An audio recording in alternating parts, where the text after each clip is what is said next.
Hello, and welcome to my channel where I usually upload only art and VODs from Twitch, but here I am speaking over the video. This is the first time, but well, it's not the first time I swear I've made one before, but anyway, welcome to this video where I kind of wanted to talk about Legend ZA, the newest Pokemon. Is it a main series game? I'm not completely sure how they treat the Legend series. It's sometimes treated as a main series entry, but it kind of isn't at the same time. But anyway, so for anyone new to the channel, my name is Adurianu or Tomato if you're coming from Twitch/Twitter. But I am a avid Pokemon fan, I guess I could say. I have played it since I was about 10, and so I think I have a little experience to speak about when it comes to Legend CA. So ever since the game dropped, all I have been seeing on Twitter is a lot of negativity and a couple of wholesome stuff, but a lot of negativity overall. And I won't lie, I made a whole Twitter just to complain about the negative aspects of the game that were pissing me off. But I do have to say there are good things in this game, and I feel like when you just only talk about the negatives, you kind of make the whole experience worse for others as well, who just want to have a good time with the game. So, with that said, I kind of wanted to speak my own thoughts about Legend ZA while giving both positives and negatives about the game. So, let's get into it. So to make things easier for me and maybe for you, I am going to divide this into a few sections. So first section will be about the graphics, which is what most people complain about.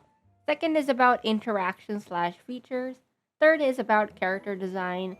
Fourth is world/exploration.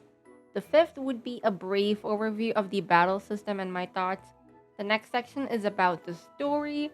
And then we'll just go a little bit over the Pokemon catching mechanics in this game or the Pokédex experience. And finally, just some closing thoughts about whether the game is worth the price it has. Starting off with the graphics, they're probably the weakest aspect of the game, especially the environmental graphics, which are unforgivably poor in quality. I think a $1 million company can definitely do better and model some city textures.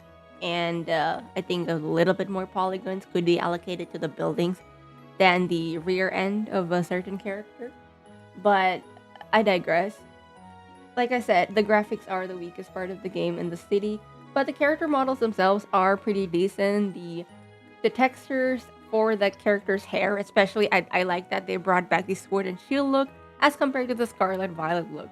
Scarlet Violet had a very washed out texture for everything. I don't know why they choose to go with that, but this game does bring back the more vibrant look that Sword and Shield had, and the characters does look much better, especially in the rendered cutscenes.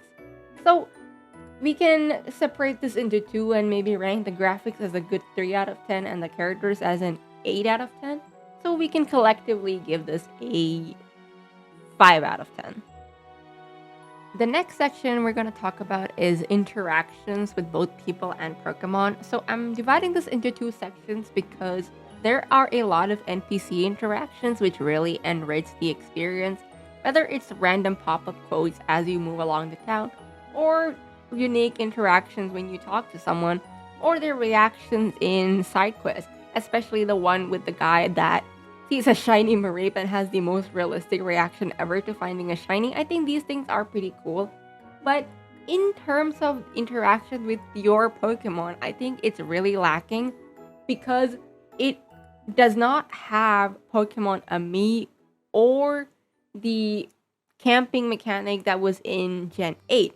You can't actually directly have an interaction with your Pokemon for whatever reason.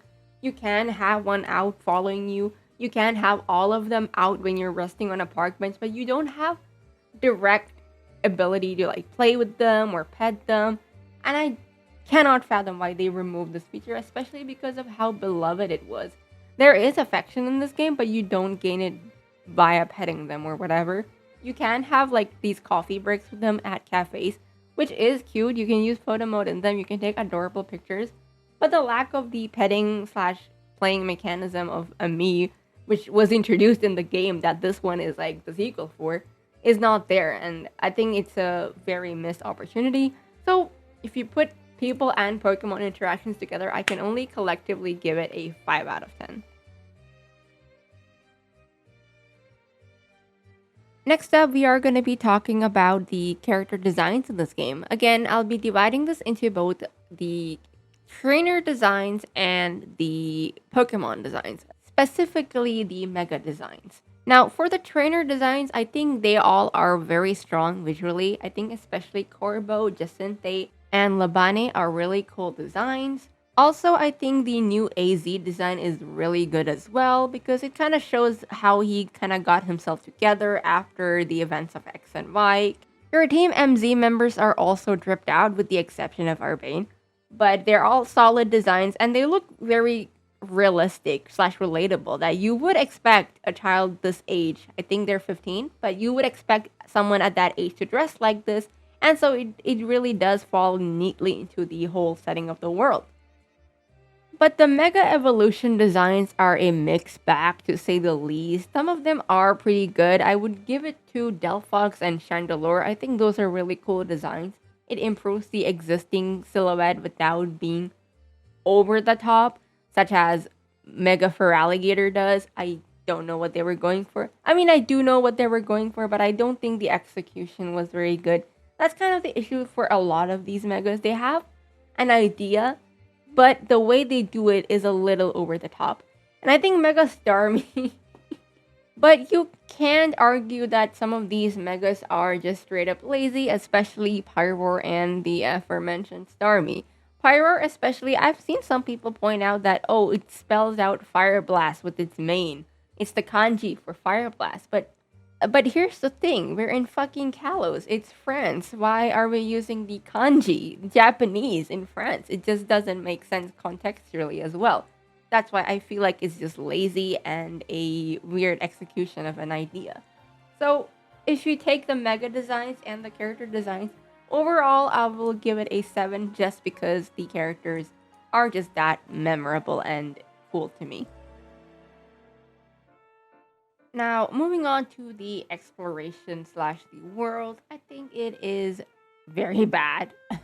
There's really no like unique exploration experience that you can have. Like, you don't really go into a part of the city that's much different from the other, or an area where there's like a festival going on or anything. There's no variety throughout the city. And if I was in one part of Lumiose, I couldn't tell you what part it was if you showed me a screenshot of it because it's all very repetitive.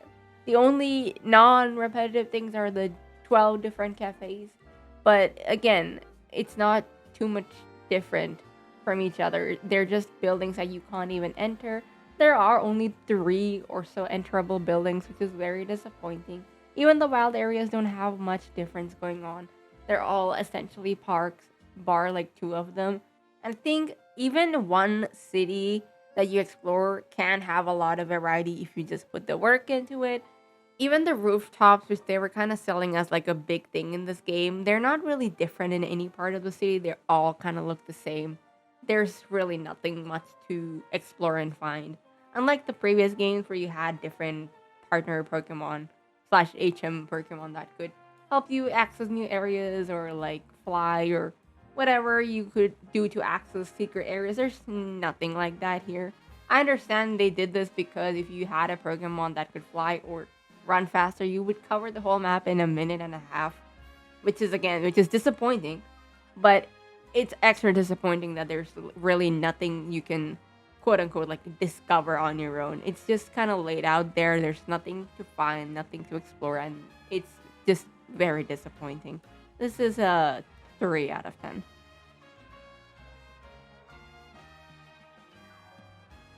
Now, I'm actually going to switch up and group 2 sections together, which is the battle system and the Pokemon catching system. So, the Pokédex and the ZRL, I'll just talk about them together. First of all, I did think it was really cool that they separated catching Pokemon and battling trainers into two sections, that is day and night, and the separations actually make it so much more convenient to play, especially when you're trying to do something during the day, you're trying to lock in fighting Pokemon, you are not gonna get challenged by a random person. Same thing for the night section, you're not gonna encounter a random Pokemon while in the battle zone, as far as I know, so you can really focus on what you want to do. And the mechanisms themselves, aka like the Pokeball throwing mechanics or the fighting mechanic, the real time battle mechanics, they are fun. The Pokeball throwing mechanics, we already had them before, but in this game, I feel like for me at least, there was always a little issue of my Pokeball just going through a Pokemon, or slash my Pokemon not able to navigate through the terrain. I think that's a little pretty wonky sometimes, especially since this takes place in the rooftop. Sometimes something you're hunting or like fighting just falls down the roof. Sometimes you fall down the roof. It's really wonky. I think that needs a little bit of optimization slash work to not make your experience worse, but overall it's pretty fun. The game does have a little less focus on the Pokedex filling as compared to Pokemon Legends Arceus. This is kind of treated as a side goal where you do get really good rewards if you do max it out. The max reward being the shiny charm, and you get a bunch of really good TMs along the way. Overall, they're both very well done. I don't really have too many issues. The real time battles are fun. I just wish it was a bit more responsive and a bit less falling off the roof. So I will give this an 8 out of 10.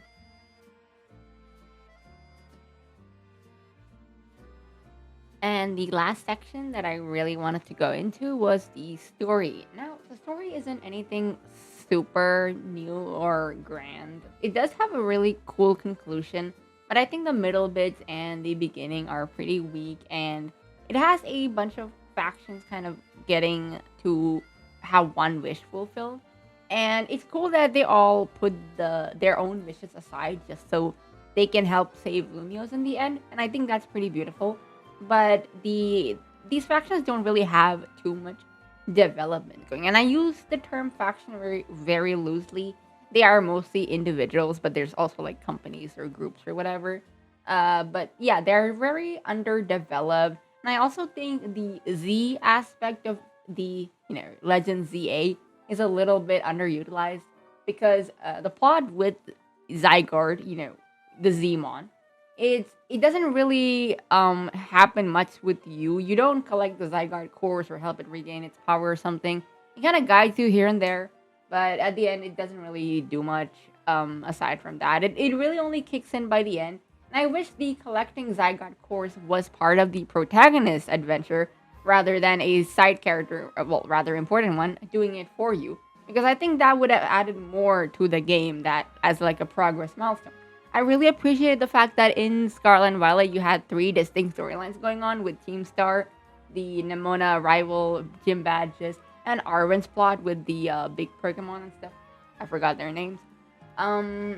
So yeah, I think that was really cool how they all converged in the end. This one really doesn't have that kind of a thing. The Pokedex plot is different, the ZA Real plot is different, and the Zygarde thing, another NPC does in the side.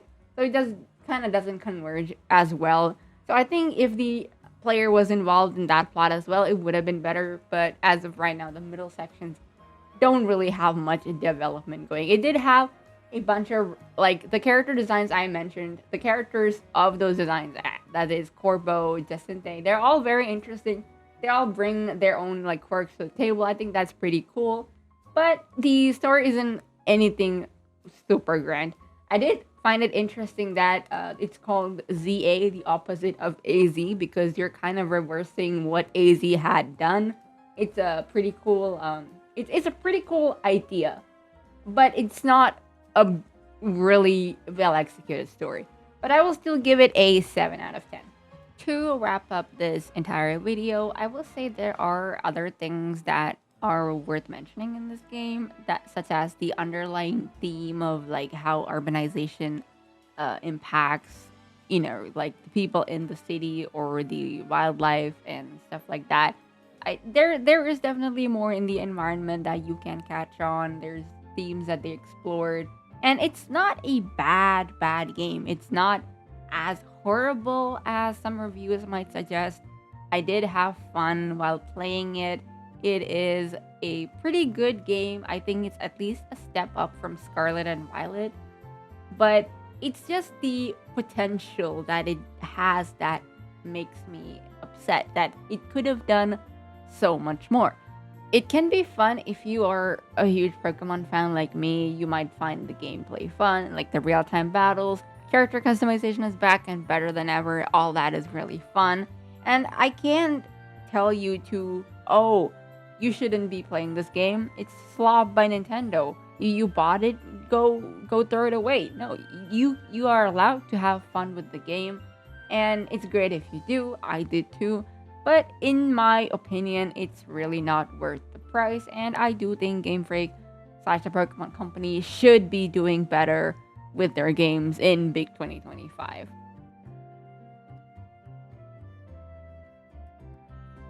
Sorry for making this such a yap, because I really didn't think it would drag on so long. But I just had a lot of things to say about this game, and I do like the game, so it's overall A plus for me. But if you do like to see these kind of videos from me, please let me know. I was thinking of making a video where I follow Xiao Hongshu tutorials, kind of a sequel to my old TikTok tutorials video. So let me know if you would like to see something like that. And I will see you in the next video, or maybe at x.com/Tomodurian or twitch.tv/Tomodurian, where I stream once a year. Goodbye.